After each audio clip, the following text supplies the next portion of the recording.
English version mathematics class 5 chapter 5 number 6. The highest temperature on Saturday was 32.55 degrees Celsius and on Sunday was 28.87 degrees Celsius. What was the difference between the temperature Saturday and Sunday? That means Saturday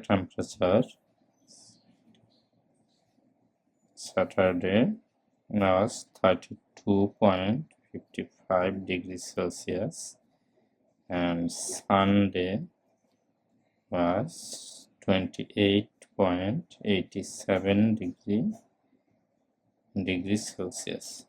The difference 32.55 minus 28.87 equal to 3.68 degrees Celsius. Answer: difference as 3.68 degrees Celsius. Thank you.